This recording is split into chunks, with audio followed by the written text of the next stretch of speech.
I am Ferdinand Marcos, and I am the President of the Republic of the Philippines.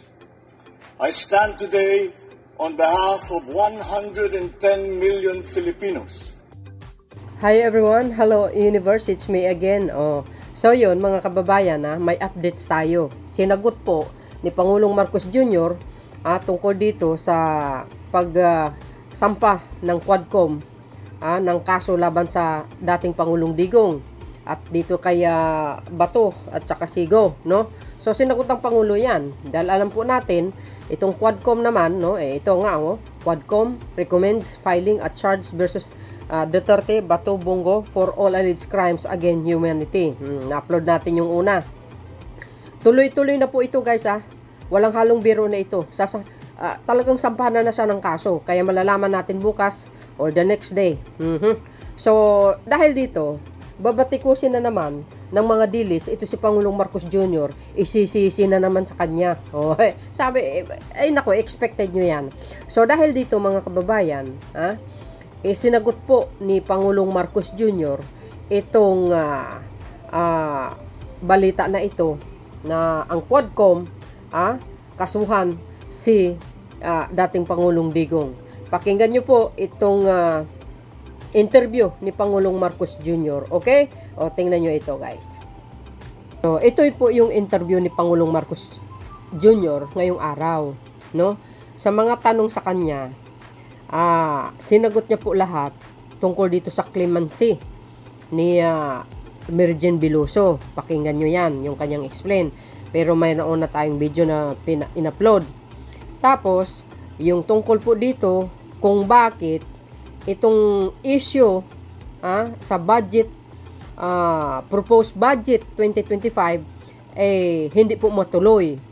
No, siguro may nakita ang Pangulo na kung bakit hindi niya pinirmahan ito, yung budget ng 2025, no? Hindi niya po pa pinirmahan, supposed to be tomorrow, pero hindi po natuloy. Ano man po ang dahilan, pakinggan niyo ang kanyang sinabi.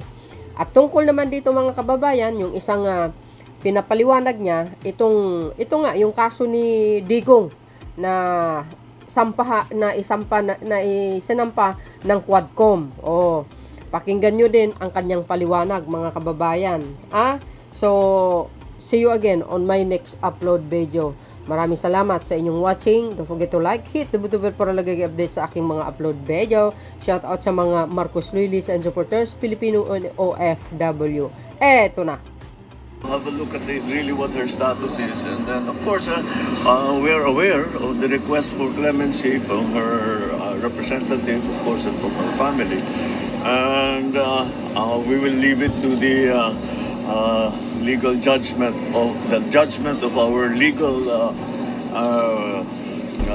experts to determine whether the provision of clemency is appropriate. So we'll have to look at the wala namang condition ang binigay ng Indonesia, so it's really up to us. But we're still at the very preliminary stage for pag-uwi.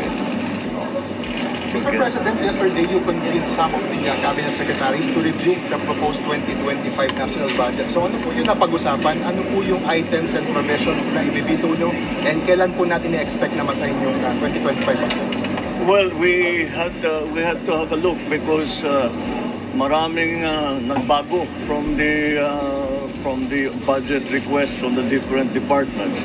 And we have to put it back in the same shape that we had first requested.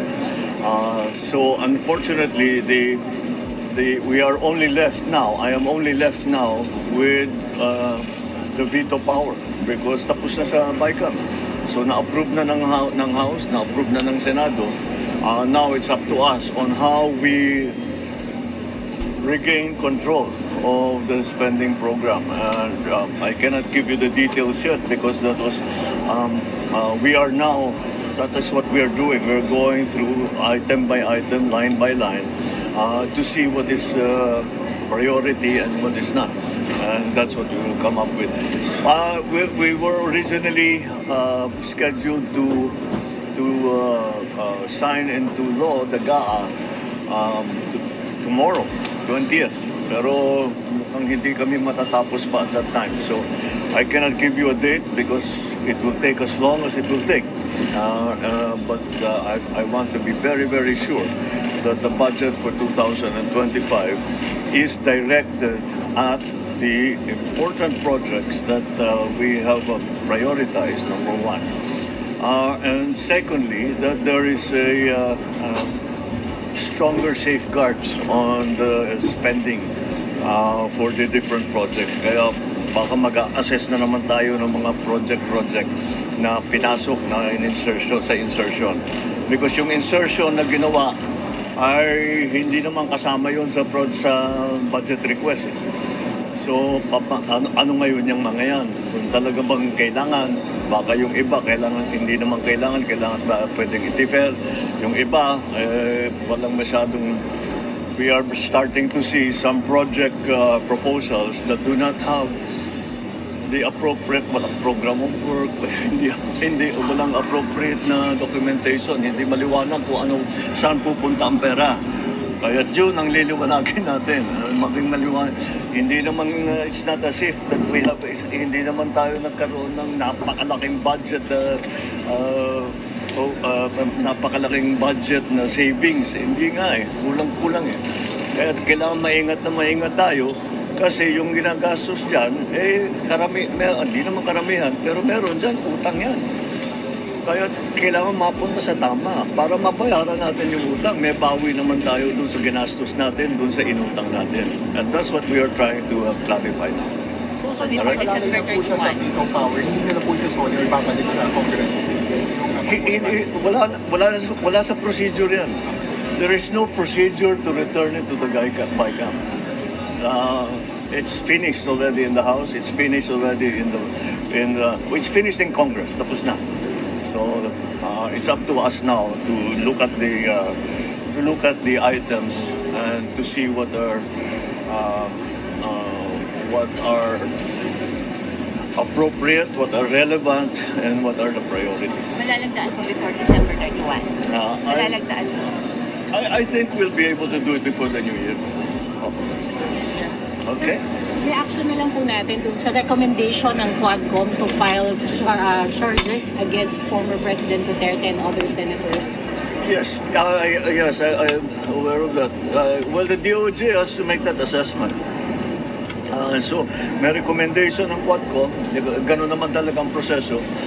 When they do an oversight hearing, meron silang findings, i-forward nila ngayon sa DOJ with their own recommendations as to how to handle the findings in the hearings. So we will go now to DOJ. The DOJ will look at it and see if there are it is time to file cases, what cases to file, how to produce the evidence that we will need to actually build the case up. So titignan pa yan, marami pa kailangan pa i-assess na mabuti kung ano yung maaring maging kaso, kung tama ba yung direksyon ng rekomendasyon ng committees from the House.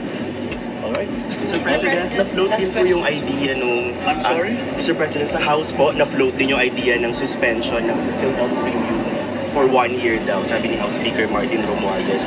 Is this something you're open to? It's an idea. But this is just in response because of everybody's... Let me be very clear. I really wish sana naman yung mga nagko-comment tungkol sa PhilHealth subsidy, pag-aralan ninyo ng mas malalim-lalim at tignan naman ninyo. At ito yung guarantee ko. Napakasimple lang ang guarantee ko. Kahit may subsidy, kahit walang subsidy, kahit anong contribution, all of these issues, hindi mababawasan ang serbisyo ng PhilHealth. You know, Hindi mababawasan ang bayad ng PhilHealth sa insurance claim. sabi ko sa In inyo fact, baliktad. Padadamihin pa namin ang serbisyong ibibigay ng PhilHealth. Palalakihin pa namin ang pagbayad sa insurance claims. So, I would like to just assure everybody, huwag niyong inaalala na mababawasan ang serbisyo kahit na kanino, para sa senior, para sa mga hirap, para sa middle class. Walang mababawasan kahit isang kusing. Quite the opposite. Dadagdagan natin yan in 2025, mas dadami pa ang magiging serbisyo na ibinibigay ng PhilHealth, mas lalaki pa ang magiging payment na ibibigay sa insurance claim. Yun, no? Huwag po kayong mag-aalala. Walang mawawala sa serbisyo ng PhilHealth. Mas pinapaganda pa nga namin ang pagpatakbo ng PhilHealth para mas marami pang maibibigay sa taong bayan. Alright? Mr. President, Okay. pwede po malaman kung anong plano ninyo sa Pasko? Saan po kayo magpapasko? Well, kaya ang usual na namin, Christmas Eve sa Malacanang, sa Palace. At siguro, on Christmas Day, akyat ako ng north, go up north and spend the holiday. Maybe up north, pero babalik ako ng Maynila, depende.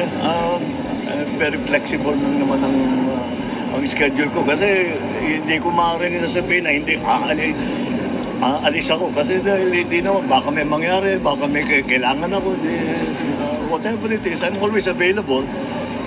But syempre, lahat tayo we could use a little break. So, I will use the time. Ang dami kong libro na hindi pa nababasa.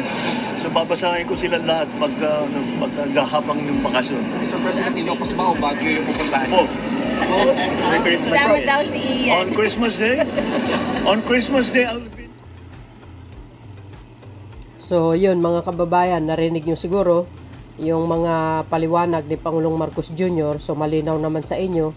At yung mga issue na pinapakalat ng mga dilis, tuldukan nyo na yan. Tama na yan sa paninira nyo. Puro kayo paninira. Wala naman kayo napapala. Wala naman kayo na itutulong sa madlang people. Puro lang paninira sa house, sa PhilHealth. Pinapalaki nyo yung issue. Para mapagtakpan yung issue ng mga puon nyo. Ang akala nyo kasi, bobo ang mga Pilipino. Na kalimutan na yung issue ni Piatos. Excuse me. Ayan nga, may another third impeachment na sinampa sa kanya ng 100 abogado. Saan kayo niyan? Taga Mindanao pa kamo. Yan ang yan ang akala nyo, ha? Akala nyo kakampi pa sa inyo mga majority ng Pilipino. Excuse me. So yun guys, no? Ang pinakamaliwanag, mas maliwanag sa liwanag ng buwan, yung kanyang explanation tungkol dyan sa PhilHealth, tungkol dyan sa clemency, tungkol dyan sa pagsampa, yung sinampa ng kaso, si Digong, pinaubaya na sa batas, sa DOJ. Hindi naman makikialam si Pangulong Marcos Jr. Problema na ni Digong yun, harapin niya yung kaso niya. Tsaka malakas ang ebidensya laban sa kanya, no? So, sa mga salot sa lipunan, manira, sirain nyo pa ng sirain sa Pangulong Marcos Jr. Siya naman, puro trabaho. Di ba? Diyan kayo masaya kasi alam nyo mga kababayan, itong mga dilis na ito, nagpupunta sa mga page, sa mga channel ng mga pro-government, mga bayaran yan. Maniwala ko sa akin. Mga bayaran yan. Tingnan nyo, wala silang mukha. Mga trolls yan So, yun mga kababayan, ang pinaka-latest updates ko. Boy, and baboos. Thank you for watching. God bless Philippines. Follow me guys. Merry Christmas. Baboos.